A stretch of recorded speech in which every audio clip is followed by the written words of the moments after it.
الرحمن الرحیم۔ خواتین و حضرات، میں ہوں رابعہ عثمان اور آپ سب کو السلام علیکم۔ حضرت عمر بن امیہ رضی اللہ تعالی عنہ روایت کرتے ہیں، میں نے رسول اکرم صلی اللہ علیہ وسلم کو دیکھا، وہ بکری کا شانہ کاٹ کر کھا رہے تھے اور آپ صلی اللہ علیہ وسلم کو نماز کے لیے بلایا گیا۔ آپ صلی اللہ علیہ وسلم کھڑے ہوئے اور چھری پھینک دی اور نماز پڑھی اور وضو نہیں کیا۔ حضرت عائشہ رضی اللہ تعالی عنہ نے فرمایا، رسول اکرم صلی اللہ علیہ وسلم اپنے گھر میں کاموں میں مشغول و مصروف رہتے تھے اور جب نماز کا وقت ہو جاتا تو نماز کے لیے تشریف لے جاتے۔ حضرت ابو موسیٰ اشعری رضی اللہ تعالی عنہ روایت کرتے ہیں، نبی کریم صلی اللہ علیہ وسلم بیمار ہوئے اور آپ کی بیماری شدت اختیار کر گئی تو آپ صلی اللہ علیہ وسلم نے فرمایا، ابو بکر رضی اللہ تعالی عنہ سے کہو کہ نماز پڑھائیں۔ حضرت عائشہ نے کہا، وہ ایک نرم دل انسان ہے۔ جب آپ صلی اللہ علیہ وسلم کی جائے نماز پہ کھڑے ہوں گے تو لوگوں کو نماز پڑھانے کی استطاعت نہ رکھ سکیں گے۔ نبی کریم صلی اللہ علیہ وسلم نے دوبارہ فرمایا، ابو بکر رضی اللہ تعالی عنہ سے کہو کہ نماز پڑھائیں۔ حضرت عائشہ نے پہلا مقالہ دہرایا۔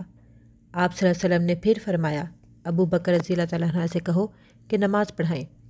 اور پھر حضرت عائشہ نے اس سے مخاطب ہوتے ہوئے فرمایا، تم اور تم جیسی حضرت یوسف علیہ السلام کی صواحب ہیں۔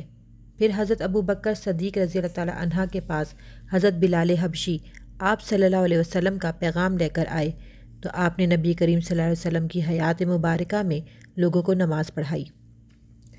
حضرت ابو ہریرہ روایت کرتے ہیں، نبی کریم صلی اللہ علیہ وسلم نے فرمایا، کیا تم میں سے کوئی اس بات سے ڈرتا ہے کہ جب وہ امام سے پہلے اپنا سر سجدہ سے اٹھائے کہ خداوند عالم اس کا سر گدھے کا بنا دے یا اسے گدھے کا ہم شکل بنا دے۔ حضرت ابو ہریرہ رضی اللہ تعالی عنہ روایت کرتے ہیں کہ رسول اللہ صلی اللہ علیہ وسلم نے فرمایا، یہ جو لوگ تمہیں نماز پڑھاتے ہیں اگر انہوں نے صحیح وقت میں پڑھائی اور ارکان اور شرائط پورے کیے تو تمہارے لیے ثواب ہے، اور اگر انہوں نے وقت میں تاخیر کی اور ارکان و شرائط ادا نہ کیے تو تمہارے لیے ثواب ہے اور ان پر عتاب۔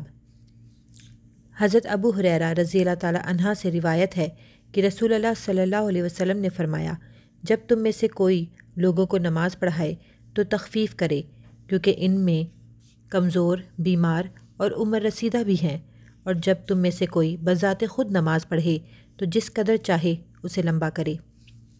حضرت انس بن مالک رضی اللہ تعالی عنہ روایت کرتے ہیں، نبی اکرم صلی اللہ علیہ وسلم نے فرمایا، میں نماز شروع کر دیتا ہوں اور چاہتا ہوں کہ نماز لمبی پڑھوں، اور جب میں بچے کے رونے کی آواز سنتا ہوں تو میں اپنی نماز کو مختصر کر دیتا ہوں، کیونکہ میں جانتا ہوں بچے کے رونے سے ماں کو کس قدر تکلیف محسوس ہوتی ہے۔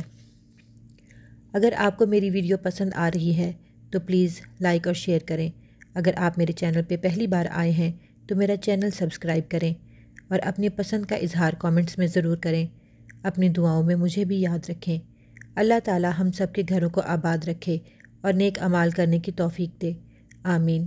رابعہ عثمان کو دیں اجازت، اللہ حافظ۔